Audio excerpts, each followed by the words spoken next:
Meu nome é Fátima Aparecida Kian e aqui também represento o meu colega Luiz Delcides Rodrigues da Silva. O nosso trabalho é Educação Inclusiva, Material Didático para Surdos e Mudos, uma pesquisa feita entre 2015 a 2020. Por ser um espaço social, a escola possui regras de comportamento definidos e possui a incumbência de compreender a constituição humana da diversidade ao aceitar e compreender o outro como extensão de si mesmo.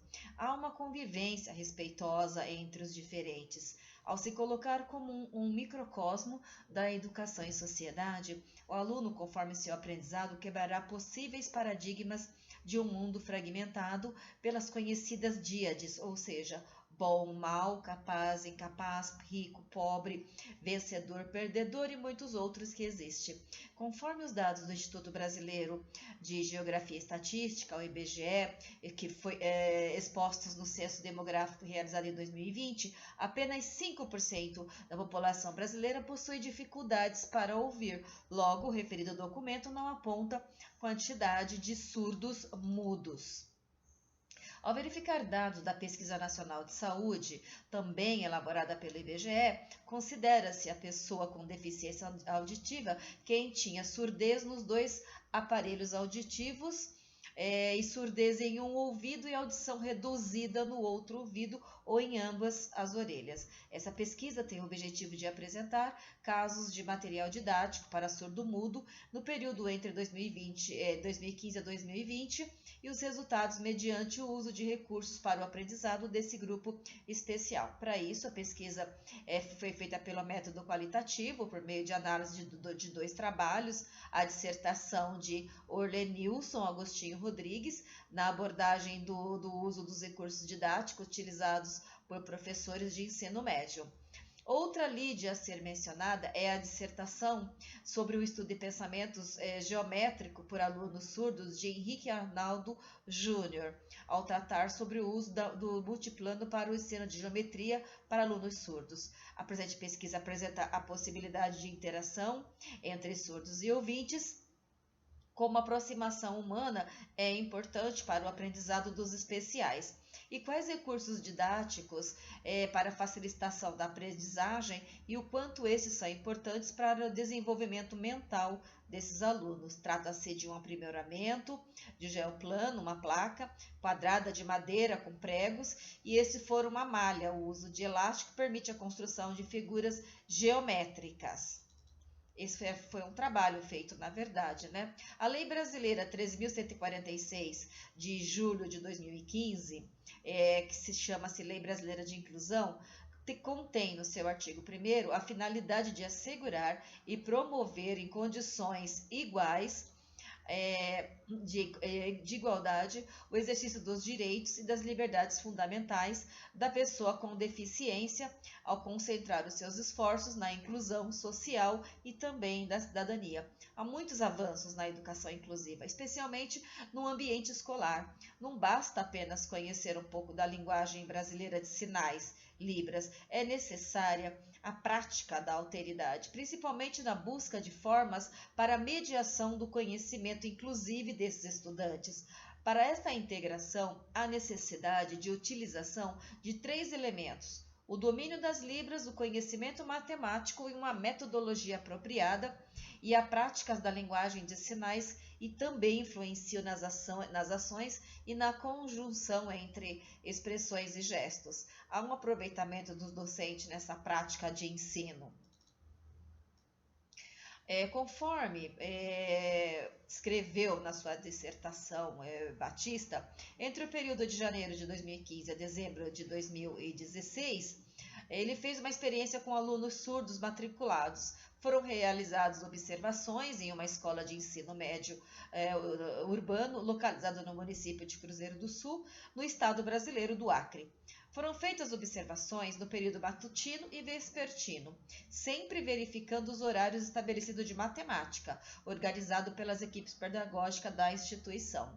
A escolha para fazer observações foram sem o conhecimento dos professores. Algumas foram observadas de forma sequencial e outras não, para permitir a reservação do espaço pelos docentes, sem eles perceberem a aplicabilidade do estudo, né? Estudo que o Batista fez, né? Batista, o autor dessa dissertação. Ao fazer as análises das sequências didáticas arquivadas na coordenação da escola em 2015, Batista, foram verificadas reuniões quinzenais e reuniões da docência em um turno para planejamento de aulas, ao elaborar uma sequência para serem ministradas nos turnos matutino e vespertino do programa especial de ensino médio, que são oferecidos no período noturno. Em 22 de dezembro de 2015, conforme o relato de Batista, foi observada a aula de matemática do período vespertino. Nesta turma, há um aluno com deficiência auditiva. Como este aluno tem dificuldade de escuta, há o auxílio de uma pessoa para acompanhá-lo. O aluno não gosta de olhar para as expressões do professor, mas gosta de matemática. Após o docente receber os trabalhos, iniciou a explicação do conteúdo, que naquele dia era a divisão de polinos, e ao utilizar o método da chave, copiou os termos da divisão, destacou o dividendo, o divisor, o quociente e o resto. Também transcreveu uma questão para destacar como acontece a divisão de polinômios.